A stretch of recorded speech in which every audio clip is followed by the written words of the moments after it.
Welcome into Pressbox Live. I'm Stan the Fan Charles of Pressbox at PressBoxOnline.com.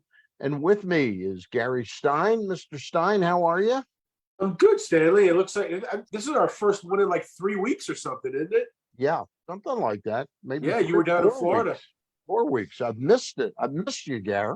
Oh man, I miss you too, Stan. All right. Well, I've missed these two guys too, and we're So going to talk cute. to from the left coast, Andy Dolich, and from the right coast, Marty Conway.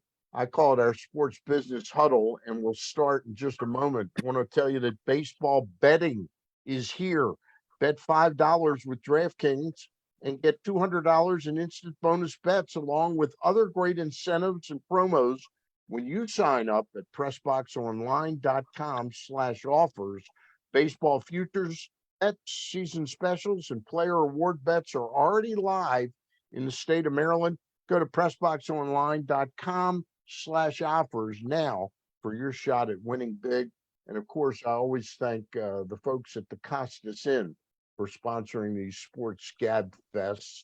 And let's get started.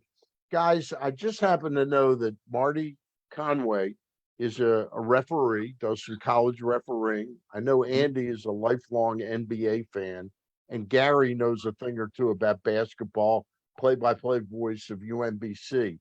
I know this is Sports Huddle, but have any of you, I trust all of you now know about the debacle in Dallas last night.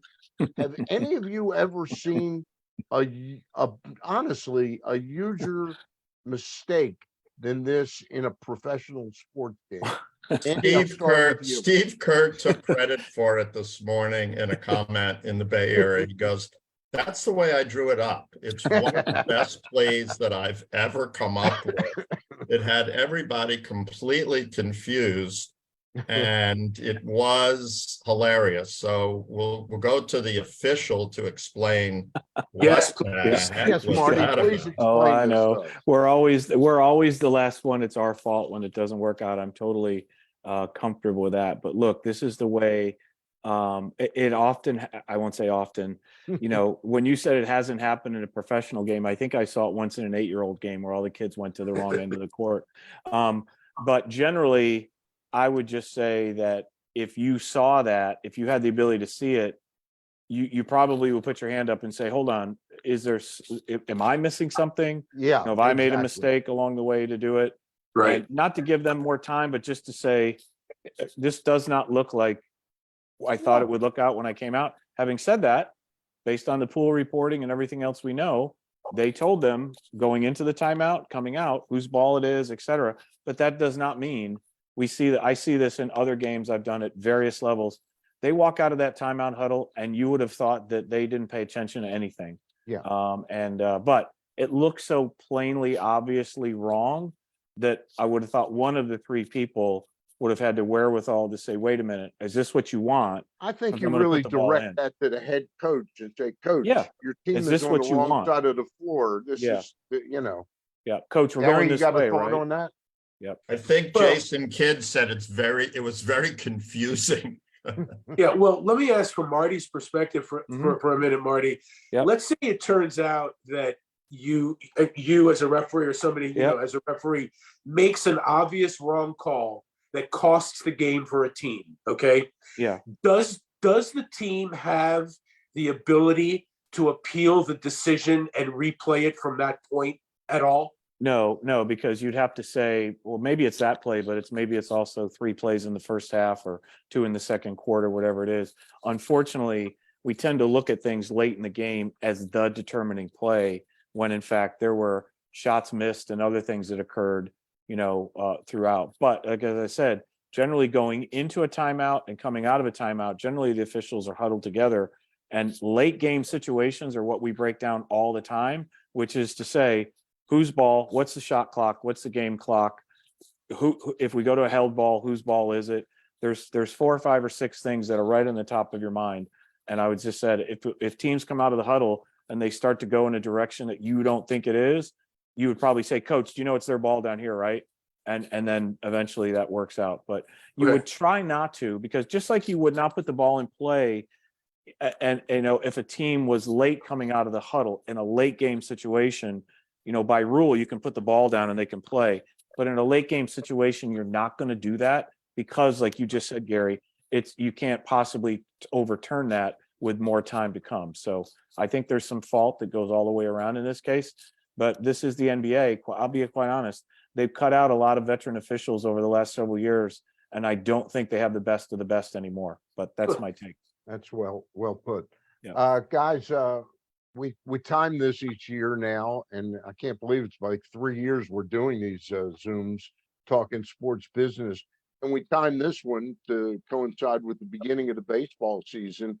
We just witnessed an incredible ending to the World Baseball Classic. That's what I'll call it. I don't know everybody's opinion on the World Baseball Classic, and I don't deny that the Ohtani versus Trout moment was incredible. But somehow I'm fixated on the semifinal game between Cuba and the U.S. And I know the U.S. didn't have Max Scherzer, and they didn't have the top tier pitchers. And in fact, Manfred had said he's going to push in future World Baseball Classics for top tier pitchers. But they're on Cuba's team, starting a game that would have gotten them into the finals is Roenis Elias, about 34, 35-year-old, definition of a journeyman. How important is it that those guys were pitching him in that game? Look, I think that number one, I think it's absolutely great for baseball. And I say baseball writ large. I refer to MLB as corporate baseball. It's like Fortune 500 baseball for me. That's what they seem to care about. They don't seem to really care about the game writ large. They give it some lip service, but I don't think they really embrace it and take responsibility for growing it like they should. I think they try to grow the 30 teams to do that. But that is the point. It comes down to each federation and each federation's, national baseball federation's ability to leverage. And you can see that clearly in the Dominican Republic and Puerto Rico, those players are like, I'm putting my hand up. I don't care. My GM may not want me to be there, but I want to be there. I'm there, right? And there's some of that. So I agree with you that the federations themselves. But this time, I think we had 24 teams for the first time, and we had teams in Czech Republic and other places actually be competitive. And so while I don't think that last at bat was an epic at bat because he didn't foul off 12 pitches or whatever it was, but I think it was a nice punctuation. And the last thing I'll say is, if you look at the way that Japan embraces baseball, it's a beautiful thing. They care about it. I could show you a video of 6 minutes of the celebrations in every place, airports, schools, you name it, to do it. The way that they embrace baseball is I think, something that will resonate in a lot of places because now we have media that goes around the world. And so I think for a lot of those reasons, it was an outstanding, few weeks, if you will, for baseball writ large. And I go one step further that I'm going to use a word that I don't know what it means and I can't spell it, but it was ubiquitous. It was people that really weren't baseball fans, didn't care that much about it, and immediately got into the emotion of these countries, the players, the teams. I mean, Ohtani is Babe Ruth plus 10 other players, use whatever definition you want, and seems like a high quality human being, not easily done. And so that's what hit me. And to Marty's point, we've talked about it many times. Hello, Major League Baseball. This is the World Baseball Classic. Are you watching? Do you see this? So I gotta go one step further. On March the 30th, which is in the future, a team that represents the cap that I'm wearing plays their first ball game of the season. And now, perhaps their last season in the well, we'll get into that later. All right, yes. And they have on their website, they have opening day.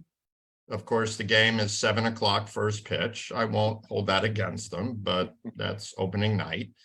And baseball couldn't change this, although I would have. Who do they play on their opening night at the Oakland Coliseum? The Angels. The I'm going the You got it. Yeah. You got it. Shohei, Trout, Right. one of the great moments. And then I went, okay, now let me look at the A's website and see the 14 different promotions that they're doing to sell tickets to this game, because unless I'm confused, it's not quite sold out just yet. And I don't see anything. Then I decided, you know what? I'll go to a bunch of other teams' websites and see what the lead stories are. Yeah. And it's, a story about a spring training game. Yeah. Well, come on. What is the focus? You just had something handed to you. I won't take all the credit away from baseball, but you just had one of the greatest moments and a tournament that came out of no place in most people's minds, with incredible ratings, unbelievable emotion. And what are you doing with it? Nothing. Not, Absolutely I mean, nothing. that is a Well, swing and a miss. so let me go back to Marty's comment for a minute. Marty, it was interesting. You said that Japan, like, they love their baseball there. Obviously, they celebrated. We saw the video, Twitter feeds, et cetera, et cetera. Would that have happened in this country? And where in this country would it have happened if it happened in this country? Which kind of goes to Andy's thought about just like there's this disconnect between the actual beauty of the game and the fans of the game and the promotion of the game in this country. And why is that? And I know that's a whole bunch of stuff right there. Yeah, for me, I keep it sort of simple like this. It's if Major League Baseball, it's Major League Baseball to the teams as almost as if Walmart was to their local stores. And Walmart said, you know what, we've got 400 stores around the US. Each one of you do your own marketing in your own town. Do that, right? They don't do that. Walmart says, this is our brand, it's low prices, we drive people into our locations, we push people into that. Baseball doesn't do that. Baseball essentially says to each of their 30 teams, you go do marketing. Now, again, Andy and I would have within 20 minutes in Park Avenue or wherever they are now said, you know what, we're going to get these 30 teams to all push interest towards the World Baseball Classic because we know what's going to come back to us is going to be even better than what we put out, right? The reflective back, because so many teams, Cedric Mullins in Baltimore, all these, Trey Turner, Bobby Witt Jr. in Kyle Kansas City, Schwarber, right? They were all getting this kind of exposure to do it. And Yeah. so they don't think that way. And it's massively frustrating for Andy and myself and Pat Gallagher and a handful of other people that and went through the hundreds system. of other people that are Yeah. trying to sell season tickets, sponsorships, Yeah. enthusiasm for the game, and Yeah. fun. The one part of the World Baseball Classic was people were having fun. Yeah. They were enjoying themselves in the park. They were dressing up. It was almost like, oh, that's a football type environment. Atmosphere. Yeah. Right. So I'll leave two things with it before we might want to move on. That data, it's kind of data points. Number one, Rob Manfred's comment in that same thing about pitching, he also acknowledged, frankly, publicly, they don't want to see the World Baseball Classic eclipse the World Series in interest and focus. They are concerned about that, which is why they constrict it in the way that they do. That is the way that FIFA operates with the Olympics, where they say to their teams, you can have a gold medal game, but you can only have 3 players over the age of 23 in your Olympics. They don't want the Olympic gold medal game to eclipse the World Cup final, right? So they sort of constrict it. And the last thing I'll say is Connor McDavid, who might be the greatest hockey player on earth right now, publicly pointed to the World Baseball Classic. This is the first time I've ever seen another sport athlete point to baseball. And he said, we have to have something like that. The entire country was riveted towards it. We should have something like that. And it was an endorsement from another sport towards baseball that I haven't seen in the 25 years that I've been out thinking about it differently. So I think if those are some I'm things that Rob happen. Manfred, the 30 owners of Major League Baseball and sponsors, I'm going, let me see. Okay, as soon as the 23 season is over, we're going to crown a Major League Baseball champion, and we're going to let other countries play in a tournament, and we're going to play the World Series between the Major League Baseball champion. And, you can figure out, well, Ohtani, will he stay? Will he go? I mean, you talked about But Andy, not to interrupt you, but we know that's never going to happen. that it's just not going to happen. The MLBPA is just not going to allow their players to play into great lengths, which brings me to another point, which is there actually a better time to shoehorn this event in than what we have currently? Because I heard Cody Decker, an ex-player, on with Steve Phillips the other day saying, you know what, this is so great that they ought to stop the baseball season for 10 days and have this in the middle of the season. Well, what I'm sure the Steinbrenners and the Red Sox are going to be really happy then you're in the middle of a pennant race and your player gets hurt. It's one thing to have him get hurt in March where you still have some time to adjust. That's never going to happen. It turns out, I think, and I'm answering my own question, and then I'll let you guys talk. I think this is the best time that this thing can happen. Marty?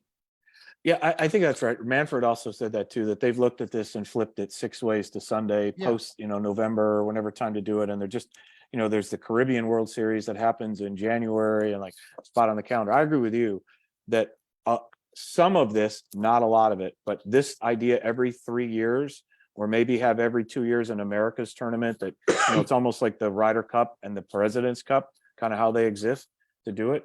I think this is probably it. But what I think you'll see happen, honestly, is I think you'll see some major league players, particularly younger players, who come through and see this and say, I want to be in that. I'm a pitcher. I can figure out high leverage situations or when to stay away from them in March or whatever it is to do it. But we don't have, obviously it was difficult when the Puerto Rican Edwin Diaz player went down to do it, but that could have happened. But so the question is, I think by default, this is kind of the place it belongs. And again, it might not really work in the US, but it works outside the US tremendously. The Japanese players are not concerned about it, and their season is around the corner to do it. So sometimes we have to pull back and say it's not just about what it looks like in the US, but as I said, if I'm MLB and I want to take a wider view of growing the game and getting it into the Olympics, I'm going to think about that. And if March is the only time every 3 years to do it, so be it. But by the way, it is every 4 years. The reason it's going to be in 3 years is because it was canceled last year. Yeah, that's why it's going to be in 3 years. It's basically scheduled to be. So if I'm weighing things, I know Gary was going to say something. If I'm weighing spring training and the excitement coming out of Mesa and other places versus the World Baseball Classic, I'm putting it here. You're not competing against football. NFL, college, the NBA, you're in the last 2 weeks, but that's relatively cool. You're not in the playoffs yet. You got a little bit of March Madness, but that's okay. I think it is the right spot. I wouldn't put it in the middle of the season. And just the build up to the beginning of the regular season and start to think strategically, how do I take this incredible event, a global event that basketball has, that soccer has, that baseball scratched the surface, but it's kind of like, let's have opening night and give away schedule magnets. Let me offer this, see if there's ever been a thought about this, guys. When we were kids, I think we would all agree that the Major League Baseball All-Star Game was the all-star game among all the sports, right? The team, a player from each team, they wore their own uniforms. Who could ever forget Gary Gaetti putting up his hand saying, "Hi, Mom," right? I mean, those are things, and plus baseball stopped. So it was the only thing happening. I mean, it was an event. Has there ever been a thought of doing a World Baseball All-Star Game where every country in the world that participates sends a player or two? Maybe it even happens during Major League Baseball's All-Star Week or weekend, or extended by a day or something, and do it more often than the Baseball Classic. Because while the Baseball Classic is great, it's every 4 years, as Stan just pointed out, you kind of lose the memory of it after a while. Wouldn't it make sense if baseball really wanted to grow the sport to do it consistently and do it in a way that wouldn't interfere with its schedule? Maybe open up its All-Star Game to a World All-Star Game and have that as along with the Home Run Derby and everything else that goes on. You're a genius. A world election. You get the US team voted on, you get the global team voted on. They play that all-star. It's the most votes of any election in the history of the world. The world. Right. And none of the votes are miscounted and no And DAs are going after. We'll let Donald Trump. Stay apolitical. But I think that is another concept that would work, because sports is global.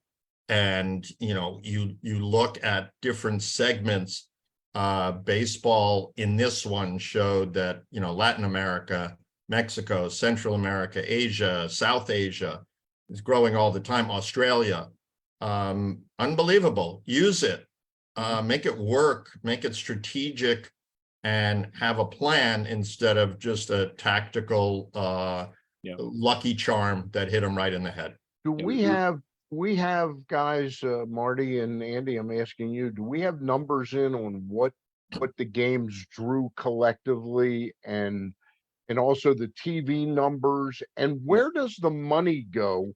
That's what I wanted to ask. That comes in for this. Yeah. So again, as in with most international competitions like that, if you look at the International Federation of Baseball, right? There is an actual International Baseball Federation, but largely the teams that qualify for the national federations that qualify, so Israel and Czech, and you mentioned China, everybody else that qualified, will get some contribution from it.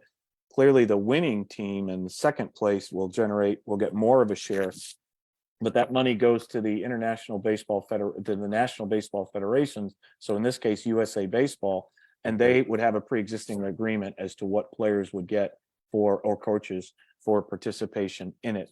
I suspect that by the time they get down to it, what I know is that those games in Miami were sellouts. Those games in Tokyo were sellouts. In Taipei, they were sellouts.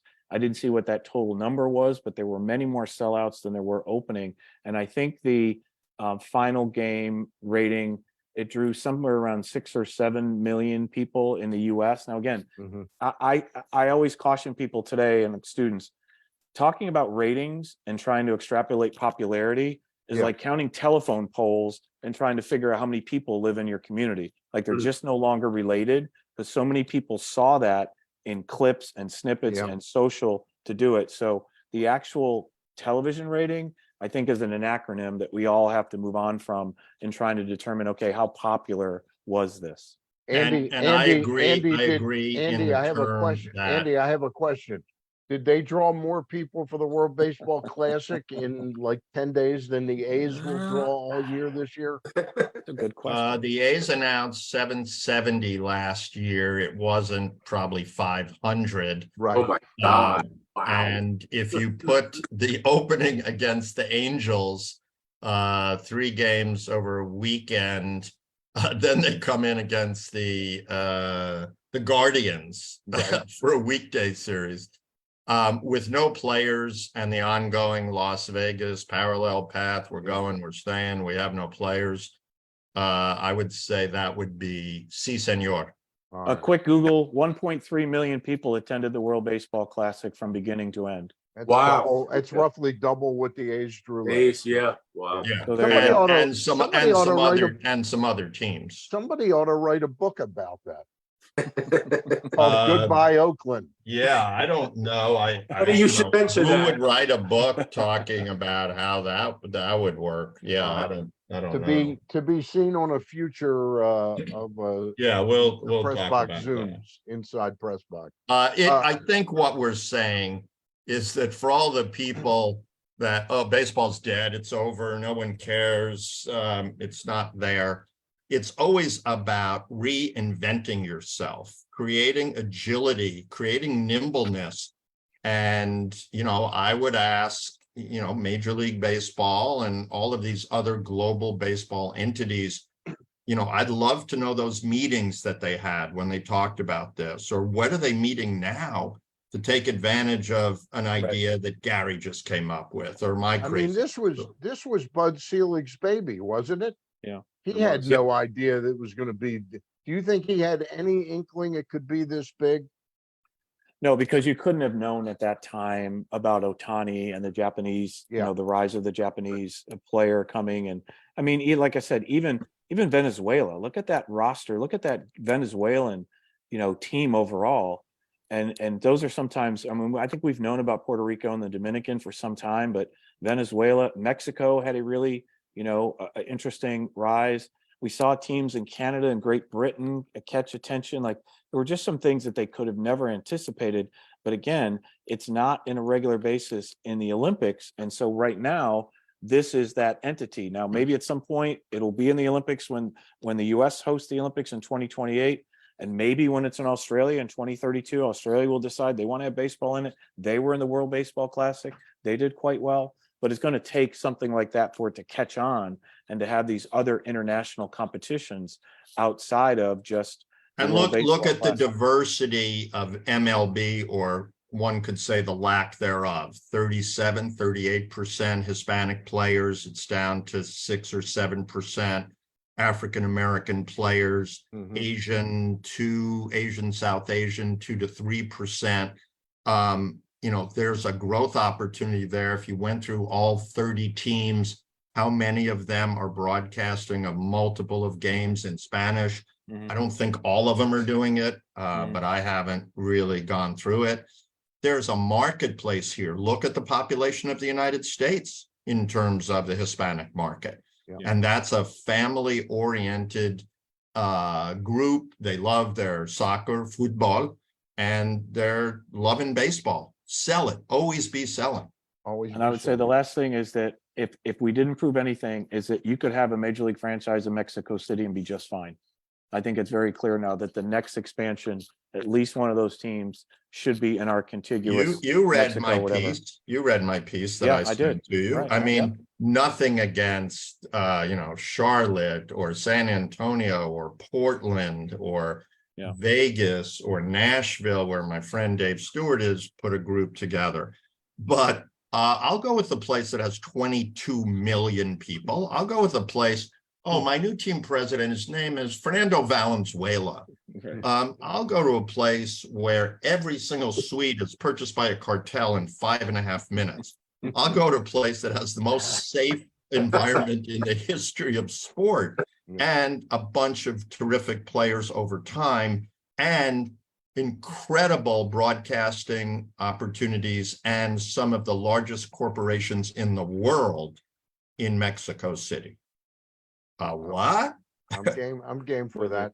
Guys, let's pivot. We're about to open a baseball season, and we've had this bankruptcy of Diamond. What's the actual entity called? It's the Sinclair Broadcasting Baseball Rights. I think it's Diamond Sports Holdings or something like that. Yeah. And they control like about 14 teams, local RSNs. And they are basically defaulting on that money for these teams. They're going bankrupt. What is that going to do to the landscape of how the fans will watch the games, and are those rights, were they ever really worth as much as the teams were so proud to take from an entity that was willing to pay them for them? So yeah, I pay attention. I pay a lot of attention to this. It's actually 42 teams total, Including basketball and hockey. Yeah, so 16 NBA teams, 14 MLB teams, and 12 NHL teams. Okay. And yeah, so it's a tremendous thing. And essentially, look, you can probably get better bankruptcy lawyers on your next conference that will probably do a better job than Andy and I can. But essentially, this was a colossal mistake of purchasing the rights that Disney had acquired from Fox when they acquired some of the Fox assets, the movie studios and they were required by the Justice Department to divest of these regional sports networks. So they didn't have a conflict with their national network and the regional networks. So they were forced to divest them. And unfortunately, Diamond put together their $9 or $10 billion offer that was accepted, of which they did about $8 billion of that in debt in order to make that financing work. And unfortunately, this happened in 2019, sort of at the peak, right at the beginning of the pandemic. Yeah. Exactly, I mean, the beginning of the pandemic, and also kind of the when the cord cutting acceleration really began to happen. Yeah, so as Marty was saying, I always like to come on like, yeah, You're good props. Yeah. You're a visual learner. right? I mean, this is what they were. Yeah. And this is what they are. That's And right. it's like, what are you Yeah. thinking? Yeah. What are you guys thinking? Well, No, I know an executive with a former executive with Sinclair, and he said, I told them Yep. that this was the wrong move. And he goes, they didn't, for a company, and Sinclair always was able to hang its hat on being at the forefront of the technology. Yeah. And he said they just totally missed the concept of the cord cutting. Well, what they also, in fairness, what they misunderstood was, number one, the franchise's interest in getting these rights off of cable connections and onto streaming. And so while the NHL and NBA teams have been more forthcoming with allowing Diamond to do that, baseball has said no chance. We want to take the streaming rights back. We don't want the teams to have basically their streaming rights. So there was a couple different things going on at the same time, but largely it was a poorly advised decision to, number one, make the purchase at that time, and number two, to load it up on debt as they did, and then go into a pandemic, advertising issues, all these different things that made it impossible. Yeah, I've had a make good their consulting year, but they didn't figure the money. They just didn't figure the money, right? Always Because got the props. this That's is a lot of all money the- there, Andy. There's a lot of money all the there, Andy. green. So I'm get, glad my Is check that- got out there, Andy. For Is being that real on money? Zoom. is that real money, Gary? Is that It's real the money? same money that you guys pay us to be guests? Is Yes. that real So, hair? Andy, the larger question is, so how damaged are these teams that won't be having that level of revenue that they were expecting to pay their bills? It'll be damaged, but I would say that money can always be negotiated. They'll find another treasure trove. I mean, out here, you had banking failures of hundreds of billions of dollars. The bank's over, it's finished. Then 2 days later, we're good, we're fine. Now, I'm not saying that baseball has the FDIC, but there's money. I mean, the A's are one of the most profitable teams in baseball, and you'd go, no, that can't be, because they're just taking money in and not paying any money out. Right. Right. So keep in mind that Chapter 11, and again, I'm not the lawyer that my mother would have ever wanted me to be, but Chapter 11 is such that you can shield yourself while you reorganize your debts, right?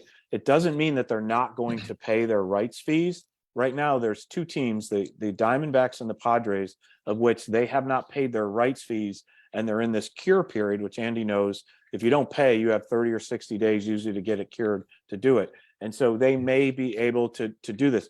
It does not necessarily mean that every bit of rights fee is going to crater to happen. It could, but Diamond is saying that they do anticipate paying rights fees to their teams. What they're looking to do is get out from under the debt Yeah. that they took on to do that. And if that means also potentially renegotiating some rights fee payments as well, but primarily what they're trying to do is they want to negotiate with their partners, getting these streaming rights over, of which NHL and NBA teams seem to be willing to do with them. Baseball teams, and Rob Manfred is saying, no, if it's going to happen, baseball is going to do what they did with their web products, right? Instead of allowing each team to have their own website and do their thing, they said, we run it and they organize it. And it was very successful because it gets them closer to the NFL model, where they can sell a package of national rights to Fox, and they could sell a national streaming service to somebody to then present it in each of the markets. And So it's way kinda complicated. it's way too early, but you mentioned it at the start of the show. I mean, betting, prop betting, as it comes to baseball, which is not a leader in betting, but why do you think, there's so much interest in Las Vegas? It's not because the games start when it's 119 degrees in July.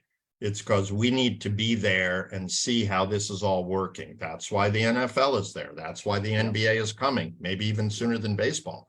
So prop betting, all gambling on baseball. And what we talked about, a global market for baseball, which we hadn't thought about Right. 2.5 weeks ago. in terms of global broadcast entities. Yeah, so keep in mind, Marty- MLS, I'll get to you, Gary, in a second. MLS did their most recent TV deal with Apple, and Apple. it was a global deal. You can buy the rights and you can rebroadcast it in the US if you want, Canada. That's what they sort of did to do. But again, this isn't going to hit everybody equally, because while there are 14 teams connected to Bally, there's also teams like the Yankees and Cubs and others who are not going to be hit by this. And so I think it's going to be haves and have-nots again for the next half a Because dozen they're years. they're doing their own thing, and they've Yeah. done it, decades ago. And you're going to see more and more teams that are entrepreneurial Yeah. that are going to have, real estate developments and Yep. all kinds of other stuff, because Yep. just having a team Yeah. isn't enough of an ATM. I'm sorry, Gary, you had a question? Gary, go ahead. Marty, I wanted to ask you this, pursuant to Andy's cord cutting illustration, which was great. So a lot of people are cutting the cord, obviously, so they don't have Yeah. cable anymore. So they're not paying $75 or $100 or whatever it is per month to the cable company. So the way it works with the regional sports networks, the RSNs, is they charge a fee to the cable company for everybody that has cable, and they get that money, $7, $8, $9 a month, whatever it is, right? Yep. Is there any figure that you know of that because of the cable cord cutting by people, how much less money these RSNs now take in? Yeah. No, I don't know example, but this is a good one. And then if you look at ESPN is trying to do this on the fly. Yes, on my cable bill, I will tell you that's $12.35 goes to an RSN fee that I can't control that goes that way. ESPN on my cable bill, because I've done this math, is like $11 for all of the cable stuff that I have on that goes to ESPN. They're selling ESPN Plus for $9.99 a month right now. So they're trying to get it closer to the point where your monthly fee for an ad hoc streaming component is quite similar to what you would have paid for the channels that's Gotcha. bundled into your package. But it's going to take a number of years before those lines ever cross, if they ever cross, because right now we see that the streaming services, the Netflix and others, are not really interested in taking on sports rights, except for Amazon taking the NFL, because of the risk that goes into it. So Yeah, and we don't have a model yet. Yeah, in a few years with AI and all that other scientific advancement, you'll take a pill and you'll be able to see every single sports event that you want. It will come to your brain, and you won't have any, Yeah. you won't have to cut any cords, Gary, because it will be in you, and it's coming. It'll be in you. We've There'll- got a there'll be couple some- more, we've got Yeah, a go ahead, couple more Stan. things to touch on, but I wanted to Yep. give Andy a free rein for a couple of minutes here to tell us about Goodbye Oakland that you've Yeah. written with Dave Newhouse. Yeah, so our book comes out on April 11th. You can find it on Amazon.com. It is a book not self-published. It's a real entity called Triumph Books of Chicago, which does a lot of sports titles. Yep. And essentially, guys, I don't know that anybody's written a book about this city that goes back to the early 60s, where the Raiders and the Warriors and the A's and the California Golden Seals with Yeah. white skates of Yeah. Charlie Finley Right. Yeah. Charlie came to Finley. the marketplace, and people went, Oakland, where's Oakland? I don't know where Oakland is. And just add up championships, Hall of Famers, Franklin Muley, Charlie Finley, Al Davis, Mark Davis. Andy, wait a minute. Don't forget about the Oakland Oaks. Oh, I'm not forgetting about the Oakland Oaks and That many, was- many other That was Pat teams Boone's team, right? that was Pat went Boone's team. bye-bye, and Rick Barry and Yeah. Rick Barry. ABL and soccer teams but what this does is it talks about the triangle. This isn't just Al Davis deciding, I'm going to Los Angeles, then I'm coming back, then I'm going again, then my son's going here. It's teamwork, leadership, and trust. So we go into deep detail about owners, commissioners, other owners, players, elected officials, and go through the level of complexity, which isn't all that complex. To this day, I don't believe there was ever a meeting, let's say 5 or 6 years ago, between the Warriors, the Raiders, the A's, the 3 commissioners of those leagues, the mayor, and the city council to say, hey, you know what? We've had a pretty good thing going here for 70 years. Why don't we try to figure out if we could do it at the Coliseum? And for whatever reasons, no, we can't. We're going to San Francisco, we're going to Vegas, the A's are going to someplace, but they've been on that for years. How's that possible? You know, lack of leadership. Look at Baltimore. I mean, if Donald Schaefer wasn't the mayor of Baltimore, would Camden Yards be there? No. Well, he was the governor of the state. The governor, Yeah. you know, would Yeah. Willie Yeah, he Brown, had been who the was mayor for a long time, but Willie he- Brown, the mayor of San Francisco, helped pack Bell Park. And it's not just, when we pitched publishers, last thing I'll say, they said, you know, it's Oakland, who cares? And I went, it's not just Oakland. Remember the Seattle Supersonics? Do you remember the Cleveland Browns? Do you remember the Baltimore Colts? Do you remember the Brooklyn Dodgers, the New York Giants, the Dallas this, the Minneapolis that? Yep. It's every place, and it's not going to end. But here, you might be in a situation where you have no professional sports teams in the big three, and you'll never see them again in our lifetime, and that's tragic. Would Yeah. you say that this book is a must read, Andy?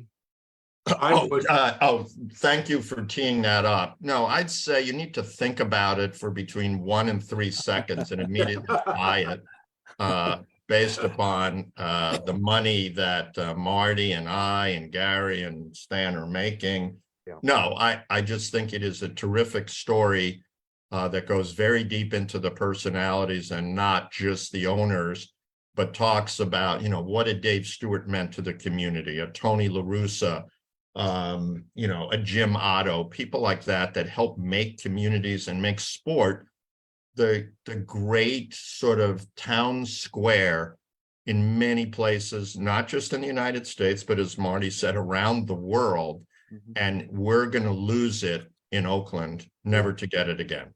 Yeah. That's tragic. Hey, before we go, Andy, you can chime in if you really are moved by this, but Marty and Gary, we've sort of experienced the Masson story here for a number of years. And I know there's a lot of negativity about Peter Angelo's ownership of the Orioles and everything. But I find that this Diamond Sports Group story and the collapse of that, to me, has shed some new light on why the Orioles are taking so much heat about the Masson situation. First of all, unlike the Diamond Sports thing, Right. Masson was created as a benefit to the Orioles because their territory was infringed upon.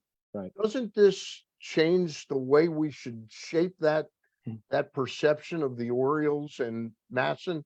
Because I Well- think they've been beaten to pillar to post Sure. for the failure of sort of Masson's ability to pay the Nationals a rights fee that you and I've talked about, Marty, is Yeah. unrealistic. Yeah, no, for sure. I mean, things have gotten intermingled here that don't belong. I think on one hand, you could say that the Masson structure is what teams today would probably want to have. Number one, Yeah. which is control of their network, not in the hands of a third party that took on too much debt. That's number one. You know, Peter Angelos took on very little debt, if any, to build Masson to do it. So they're very different in that regard. But what they do point out is, I was just doing this research. So when you look at local revenues, local RSN revenues to baseball are twice as important. 23% of all team revenues come from RSNs in baseball. That number in NHL and NBA is half. It's 12%, because so much more comes from the national deal. NFL is completely onto a place of their own. And so while it was a point of strength for 20 years to have these teams all have these massive regional cable deals, when the music has stopped over the years, it points out that what baseball hasn't done, which is what Andy has pointed to, which is to be thinking ahead and saying, hey, this is going to happen. And so when it does, we're going to be there. And so actually, Masson, in a lot of ways, has insulated the Orioles and the Nats. You could say they could have more money, but if they were with Diamond, they'd have a lot less at this point. And so in that regard, I think there's some benefit to the way it's worked out. And you look at entities, guys, that are thinking ahead. I've seen more of Lily on the AT&T commercials during March Madness than I've seen of the team. But it's AT&T, All right. right? Boom, they're selling it in every possible way, knowing that the tens of millions or hundreds of millions of people that are mesmerized by March Madness, now the men and the women, like, wow, this is great. And somebody's selling me something that makes sense. Yeah. How many times do you see ads with Mike Trout talking about anything? No, you don't Right. see that at all. Gary, did you have a thought on the Masson situation or I mean, look, anything? I'm not a lawyer and I'm not a finance guy, so I don't know how it's all going to work out and who's actually going to make the decision and all that. But I'll tell you this, from a consumer standpoint, the fact that you could watch two different teams and two different leagues play games every single night in this market is a Pretty blessing. cool. Yeah. It's so cool. And, yeah. So from that perspective, I'm just happy. I don't mind paying the $8 or $10, whatever it costs per month. All right. Last question for everybody. Start with Andy. We'll go around the clock. Who's going to be in the World Series this year? Andy? I'm going with Japan against the A's. I'm thinking, who's going to be in the World Series this year? The New York Yankees against the Houston. No, nah. I got to think more about it. All right. Marty, you have a thought? Yeah. So the Gary Cohens, the Steve Cohens, Cohens, the right. Steve Steve Cohens, the Steve Cohens are going to be in the World Series one way or the other. Who they're going to play in the American League? Look, I think a lot of times we see a team come out of, like, maybe it's Seattle, maybe it's somebody else that we weren't thinking about in the beginning. So my take is the Steve Cohens versus an American League team that we're not thinking of right now, whether it's Toronto or I think Seattle it might be. or I something think like it that. might be Toronto. Yeah. Before it's all said and done. Yeah, We'll I see. think they've got a Gary, really you good got a nucleus thought there. on that? You I'm got going a to go thought? the other way. I'm going to go the Houston's against the Dodgers. That's what I like. All right. Okay. Yeah, tell and you isn't what- that great? I showed my stupidity before, like, oh yeah, they're not in that league Yeah, anymore. they're not in the other NL league. anymore, Randy. I By gotta the- go with Dusty. I don't even know. Yeah, that's great. A Major But League you- Baseball guy doesn't. By would the way, agree that- my first preview for my MLB power rankings, Mr. Stein, I don't have the Dodgers in the top 15. Wow. I Really? don't know where experts are picking the Dodgers right now. Wow. They have had just an atrocious off season. Yeah, but they're going to figure it out one way. But or do the you other. guys agree that Steve Cohen is World Series or bust the way he's running it? Oh, with the way he's he's spending, no yeah. question about it. Whatever it takes, right? To I get will there. tell you one thing though, if Bryce Harper wasn't hurt and if Edwin Diaz wasn't hurt, I would have had 3 National League East teams in my top 4. Yeah. Right. You Yeah. know, Right. and the You know, Phillies. something that you brought up, Stan. In professional sports, players get injured. It's always like, holy mackerel, the guy was injured. Right, right. It's not just the NFL. Right. Everybody, Everybody. what the heck's an oblique? Before I'm done, I gotta find out what an Let me oblique. show me. I can show you. Yeah, it's like right here. show Look at me. this muscle. Hey, what was the guy everybody, in thank Arkansas? you. Took his Thank shirt you off? as always for doing this. We'll get together around All-Star break. All right. Yes, Sound sir. good? And Fantastic. Remember, the color of the fluid that flows through the veins of sports is Show green. me the money. All right, and Andy, I'm gonna be talking to your guy, and we're gonna have you on a separate Zoom. You and Dave. I Newhouse hope promote it's Goodbye, not Oakland. goodbye Oakland, but it could happen here. So All right. you never know. That's going to be my new sign off to everybody is goodbye, Oakland. All right, goodbye, Oakland. Well, See goodbye you, to Gary. Marty. See you, goodbye, Stan. Bye, goodbye to Marty Professor. Conway and Andy Dolich. You guys can sign off. Gary and I've got a tiny bit of business to take care of, and we'll see you soon, guys. Love to be in See the y'all. press box. See you guys. All right. Great to talk to those guys every. I love couple those months. guys, Stanley. Yeah, and Andy is too much. He is really something. How he's got a prop for everything, He prepares. You know, he's got He 4 does or 5 prepare. things ready to roll. and he wants to get each of his little gags in. Great. But I'm going to do a separate Zoom with them one afternoon. His co-author Dave Newhouse and Andy Dolich on that book, Goodbye Oakland. Gary, I just thought we'd catch up. It's been a while since we talked. I don't want to keep you long because the NCAA games are on. Yeah, baby. They're on, and there's some good play going on. But I did want to ask you, it's been about 3 weeks since we've done to work together. Are you starting to get the opinion that Lamar Jackson is as good as gone? You mean for, like, to never play another game for the Ravens? Yeah. Not necessarily. I Okay. think it would kind of be like a forced marriage, if he came back. But look, I don't know, because it could go on for a while here, but there may not be a team that wants to go out there and offer a couple of first round draft choices and make an offer, knowing that the Ravens could match it. Yeah. Because that'll drop egg on their faces, Yeah. So I don't think it's a fait accompli that he's gone, but I do think that if he comes back, the relationship is never going to be like it used to be. And that's probably not good for the franchise. No, it's not good for the franchise. There's a report tonight, by the way. Luke Jackson sent me a text that Adam Schefter has reported that the NFL is investigating an unauthorized NFL agent. In other words, he's not registered with the NFL that he can represent players, has been calling teams, basically trying to get them interested in talking to Lamar Jackson. So, Wow, that's interesting. Yeah, interesting. So what does that mean to in your opinion, like Lamar asked him to do that? I have a hard time believing that somebody would just say, "Hey, Lamar, I'm not even going to ask you, but I'm going to pick up the phone and start calling teams." Right, exactly. Boy, that story gets stranger and stranger. It really does. And I got to be honest with you. Wait a minute. Let me see what he said.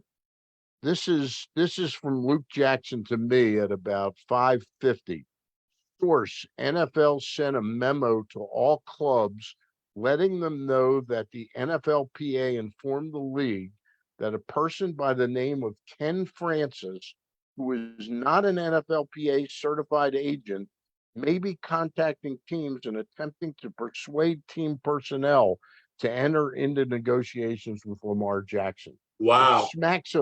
It smacks of, first of all, total desperation on the Lamar Jackson side, and a sign that they really are not getting much response to his, wanting to talk to him.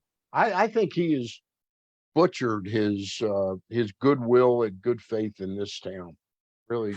And not only in this town, Stan, but I think people around the country are kind of seeing how he handles his business. He's acted like a 15-year-old kid. He really has. And the court of public opinion is the first court. If you lose there, it's hard to come back.